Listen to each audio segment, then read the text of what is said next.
Graça e paz, família linda, pescadores de almas. Queridos, vem comigo aí em mais um momento de versículos que alimentam, ok? Vamos lá? Olha, capítulo 4 de Gênesis diz algo muito interessante. Adão teve relações com Eva, sua mulher, e ela engravidou e deu à luz a Caim. Disse ela, com o auxílio do Senhor, tive um filho homem. Voltou a dar à luz, desta vez a Abel, irmão dele. Abel tornou-se pastor de ovelhas e Caim, agricultor.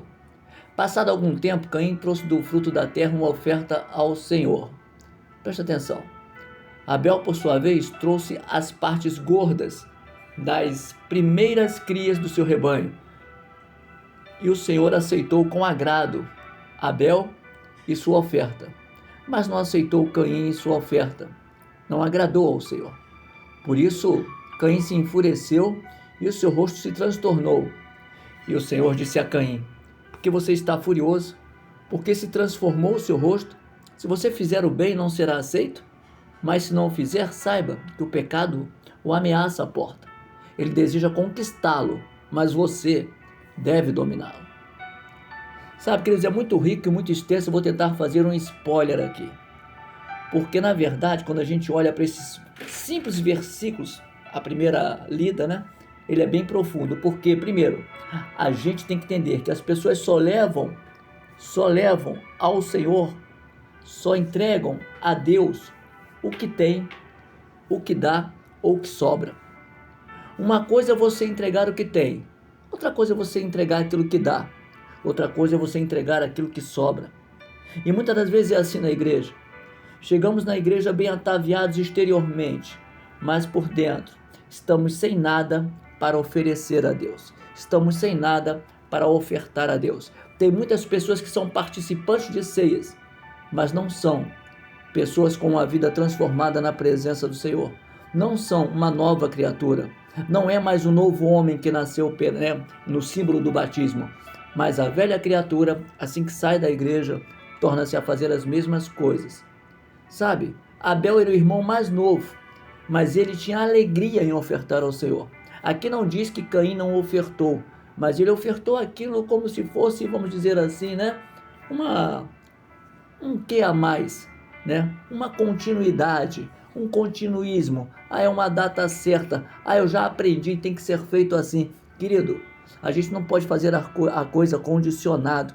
Com Deus não existe nada condicionado, existe voluntário, adoradores que se entregam, adoradores que ofertam corpo, alma e espírito, aquilo que tem, coloca no altar, e se tem faltado alguma coisa, fala com Deus: Senhor, coloca em mim a necessidade, a clareza e a sabedoria de entender o que tem faltado, o que a minha oferta não tem chegado ao trono, por que eu não estou ofertando um cheiro suave. Mas ao invés disso, Abel fez a parte dele quietinho, mas Caim não suportou a obediência do irmão, sabe? Preste atenção, tem gente que está na igreja e não está suportando a sua obediência. Tem gente que está dentro da igreja, fala mal de você, sabe por quê? Porque você continua olhando para Cristo, e as pessoas que não têm a fé que você tem, o amor e a voluntariedade a Cristo que você tem, apenas observam a você, apenas criticam a você, porque estão vazios da plenitude. Abel estava inocente, enquanto que Caim estava ali olhando seu irmão. E aí, chega um dado momento que Deus cobra, chega um dado momento que Deus conversa e explica: olha, está acontecendo isso e isso com você.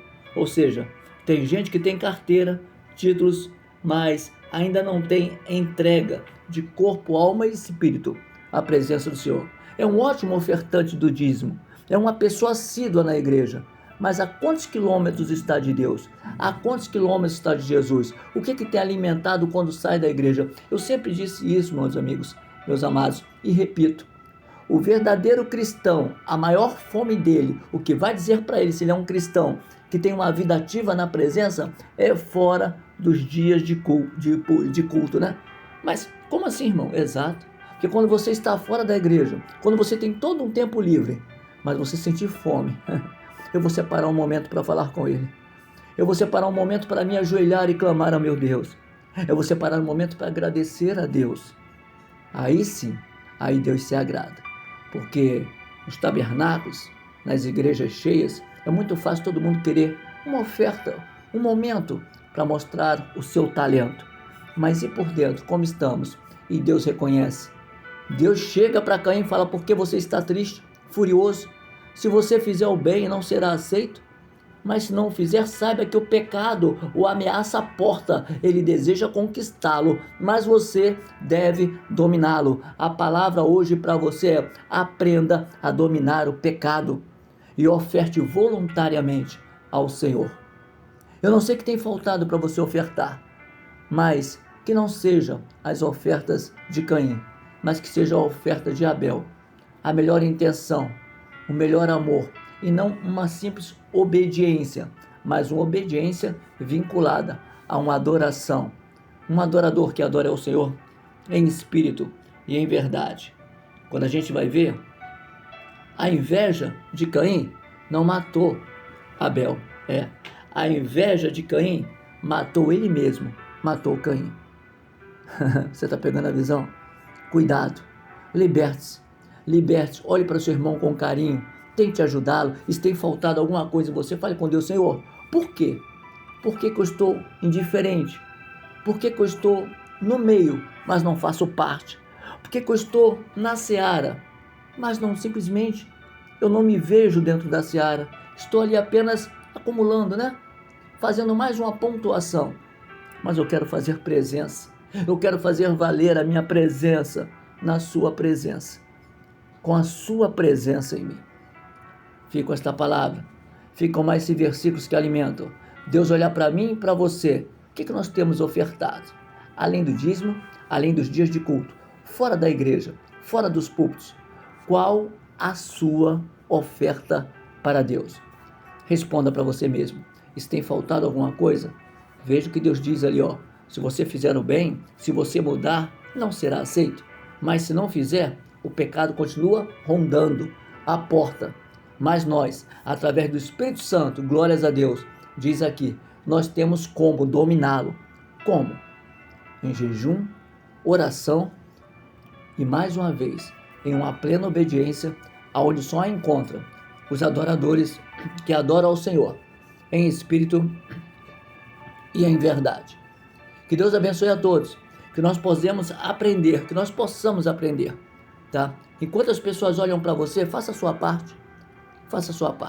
Você não vai livrar os olhares daqueles que nada querem fazer, mas você vai chamar a atenção para o olhar daquele que continua mudando e se agradando daqueles que fazem a plena vontade do Pai. Beijo no coração de todos. Que Deus abençoe a todos, rico e poderosamente, graça e paz, família linda, pescadores de almas. Glórias a Deus.